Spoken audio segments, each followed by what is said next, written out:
नमस्कार, बेस्ट ज्ञान चैनल पर आप सबका स्वागत है। रोज की तरह आज के इस वीडियो में हम देखेंगे मध्य प्रदेश और देश की अब तक की दिन भर की बड़ी खबरों का सारांश। डेली न्यूज़, करंट अफेयर्स, सरकारी नौकरी, योजना, मौसम और मंडी भाव की जानकारी के लिए बेस्ट ज्ञान चैनल को सब्सक्राइब करें और वीडियो को पूरा देखिए ताकि पूरी जानकारी आपको मिल पाएगी।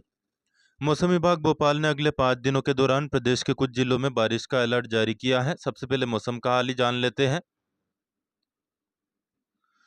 15 अक्टूबर को संपूर्ण देश से दक्षिण पश्चिम मानसून की वापसी हो चुकी है। इसके साथ ही दक्षिण पूर्व प्रायद्वीपीय भारत में उत्तर पूर्वी मानसून के कारण वर्षा की गतिविधियां शुरू हो चुकी हैं। दक्षिण बंगाल की खाड़ी के मध्य भाग के ऊपर स्पष्ट निम्न दाब क्षेत्र स्थित है। अगले 24 घंटे के दौरान इसके पश्चिम पश्चिमोत्तर दिशा में बढ़ते हुए प्रबल होकर दक्षिण पश्चिम बंगाल की खाड़ी के ऊपर तीव्र निम्न दाब क्षेत्र यानी कि डिप्रेशन में परिवर्तित होने की संभावना है। इसके बाद अगले 24 घंटे के दौरान इसके उत्तरी तमिलनाडु, दक्षिण आंध्र प्रदेश, पुदुचेरी की ओर बढ़ने की संभावना है। वही पश्चिम मध्य बंगाल की खाड़ी और उससे लगे तटीय आंध्र प्रदेश के ऊपर मध्य समुद्र तल से 5.8 किलोमीटर की ऊंचाई पर एक और चक्रवाती परिसंचरण सक्रिय है। उप हिमालयी पश्चिम बंगाल तथा सिक्किम के ऊपर मध्य समुद्र तल से 800 मीटर 900 मीटर की ऊंचाई पर चक्रवाती परिसंचरण एक्टिव है। पूर्वोत्तर बांग्लादेश के ऊपर मध्य समुद्र तल से 900 मीटर की ऊंचाई पर चक्रवाती घेरा बना हुआ है। इन सभी मौसम की परिस्थितियों को देखते हुए अब से लेकर 16 अक्टूबर की सुबह 8:30 बजे तक नर्मदापुरम, बैतूल, हरदा, झाबुआ, धार, इंदौर, अनूपपुर, शहडोल, उमरिया, छिंदवाड़ा, सिवनी, मंडला, बालाघाट, पांडुना और डिंडोरी जिलों में कहीं कहीं पर बारिश के साथ वज्रपात और झंझावात का येलो अलर्ट जारी किया गया है। वही भोपाल, रायसेन, सीहोर, नर्मदापुरम, हरदा, बुरहानपुर, खरगोन, बड़वानी, अलीराजपुर, झाबुआ, धार, इंदौर, रतलाम, देवास, शहडोल, उमरिया, कटनी, जबलपुर, नरसिंहपुर, छिंदवाड़ा, बालाघाट, दमोह, सागर और पांडुर्णा जिलों में कहीं कहीं पर गरज चमक के साथ बौछारें गिर सकती है। बैतूल, अनूपपुर, डिंडोरी, सिवनी, मंडला जिलों में कुछ स्थानों पर यानी 25 से 50% स्थानों पर बारिश का अनुमान है। 16 अक्टूबर को अनूपपुर, डिंडोरी, बालाघाट और सिवनी जिलों को छोड़कर प्रदेश भर में मौसम शुष्क रहेगा। इन 4 जिलों में कहीं कहीं पर बारिश हो सकती है। वही 17 अक्टूबर को सिवनी और बालाघाट में चिटपुट बारिश हो सकती है। अन्य सभी जिलों में मौसम शुष्क रहेगा। इसी प्रकार 18 अक्टूबर को भी सिवनी और बालाघाट को छोड़कर अन्य सभी जिलों में मौसम शुष्क रहेगा। 19 अक्टूबर को भी सिवनी और बालाघाट जिलों में छुटपुट बारिश हो सकती है। निर्वाचन आयोग ने 2 राज्यों महाराष्ट्र और झारखंड के चुनावों की घोषणा कर दी है। महाराष्ट्र में 20 नवंबर को मतदान होगा, जबकि बात करें झारखंड की तो झारखंड में मतदान 2 चरणों में होगा। पहले चरण का जो मतदान है वह शुरू हो जाएगा 13 नवंबर को और दूसरे चरण का मतदान होगा 20 नवंबर 2024 को। दोनों ही राज्यों में मतगणना एक साथ होगी। 23 नवंबर को नतीजे आ जाएंगे। मध्य प्रदेश माइनिंग कॉन्क्लेव 2024 का आयोजन 17 और 18 अक्टूबर को किया जाएगा। Kushabhau Thackeray international convention centre Bhopal में 17 अक्टूबर को जो कार्यक्रम होंगे उनकी बात करें, इनॉग्रेशन होगा माइनिंग टेक्नोलॉजी का, best practices by different states ये बताई जाएगी।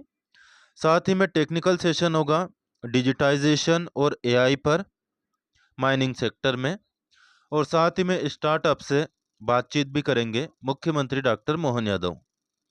18 अक्टूबर को मध्य प्रदेश में जो इन्वेस्टमेंट अपॉर्चुनिटीज है वह निवेशकों को बताई जाएगी। Industry perspective by eminent industrialists, अलग अलग उद्योगपतियों के द्वारा अपनी राय रखी जाएगी।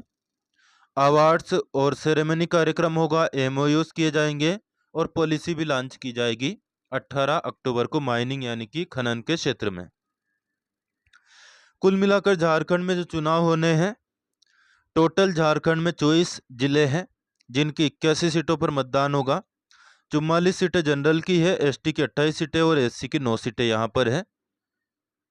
5 जनवरी 2025 तक पिछली जो विधानसभा है उसका कार्यकाल है। वही बात करें महाराष्ट्र की, यहाँ पर कुल 36 जिलों की 288 सीटों पर मतदान होगा। इनमें 234 जनरल सीटें हैं, 25 एसटी की और एससी सीटें हैं 29। इसका कार्यकाल 26 नवंबर 2024 को समाप्त हो रहा है। मध्य प्रदेश में सोयाबीन पंजीयन के लिए केवल 5 दिन शेष है। 20 अक्टूबर लास्ट डेट है। लास्ट डेट का बिल्कुल इंतजार न करें और अपनी जो सोयाबीन की फसल है उसका पंजीयन जरूर करवा लें। पंजीयन के लिए जो आवश्यक दस्तावेज लगेंगे वह आपको बता देते हैं। समग्र आईडी, खाता नंबर, आधार कार्ड और जमीन की पट्टी। मोबाइल नंबर जो आधार से लिंक हो वह जरूर लेकर के जाएं और अपनी सोसाइटी में जाकर के पंजीयन करवा लें।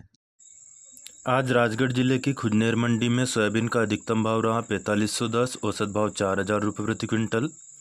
गेहूं का अधिकतम भाव 2866, औसत 2800 और मसूर का अधिकतम भाव 6465 रुपये प्रति क्विंटल रहा, जबकि चने का अधिकतम भाव रहा 6910 रुपये प्रति क्विंटल।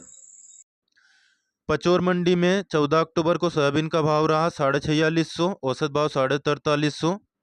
गेहूं का अधिकतम भाव 2881, चना काटा 6505, सरसों 6355, नहीं सरसों 5850, मसूर 6355, धनिया 6105 रुपये अधिकतम भाव रहा। वही नीमच मंडी और मंदसौर मंडी के भाव भी आप यहाँ पर देख सकते हैं। 14 अक्टूबर के भाव दिए हैं। वही 15 अक्टूबर के ताजा मंडी भाव खासतौर पर सोयाबीन के आपको बता देते हैं।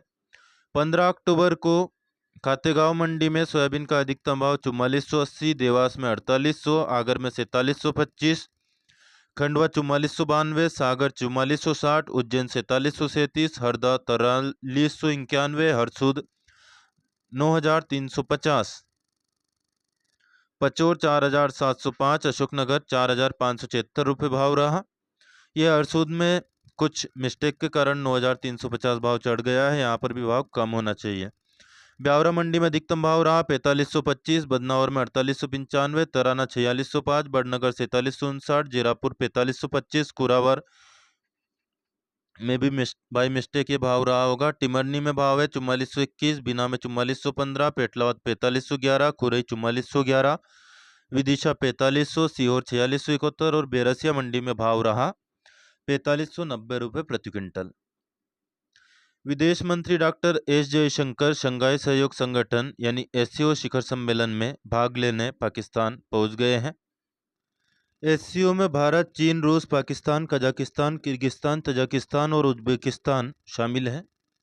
तो ये फैक्ट याद रखिएगा। करंट अफेयर्स की दृष्टि से मोस्ट इंपोर्टेंट क्वेश्चन यहाँ से बनता है कि निम्न में से कौन सा देश एससीओ यानी कि शंघाई सहयोग संगठन का सदस्य है या फिर कौन सा नहीं है। तो नाम आपको याद रहेंगे कौन कौन से है तो कौन से नहीं है वो ऑटोमेटिक पता चल जाएगा। तो इसकी बैठक हो रही है पाकिस्तान की राजधानी इस्लामाबाद में और इसमें भारत, चीन, रूस, पाकिस्तान, कजाकिस्तान, किर्गिस्तान, तजाकिस्तान और उज्बेकिस्तान ये देश शामिल हैं। 15 अक्टूबर को गृह मंत्री अमित शाह का जो कार्यक्रम था Indian police services officer trainees का जो 76वां बैच है 2023 का, इसको इन्होंने संबोधित किया नई दिल्ली के BN मलिक स्टेडियम में, ऑडिटोरियम में।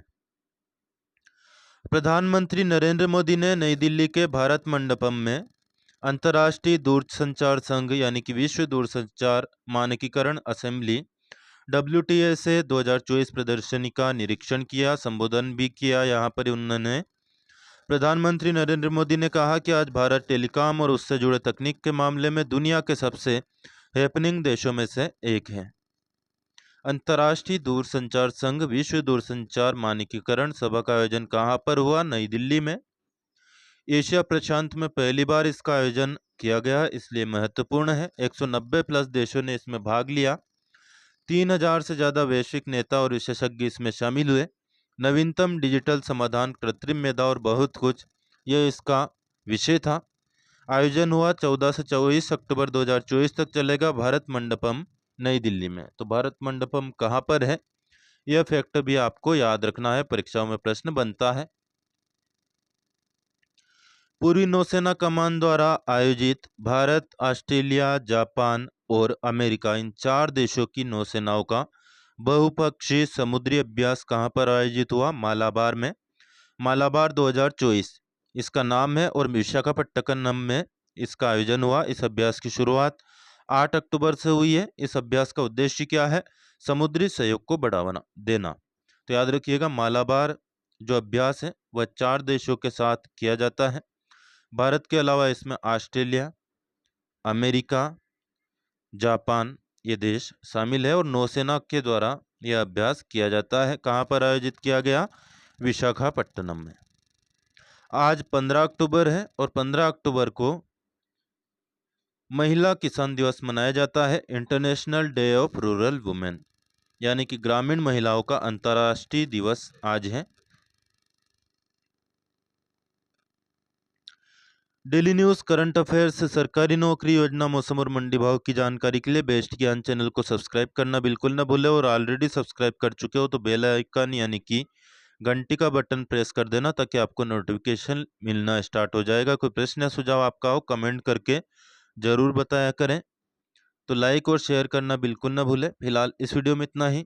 धन्यवाद। जय जवान जय किसान, जय हिंद, जय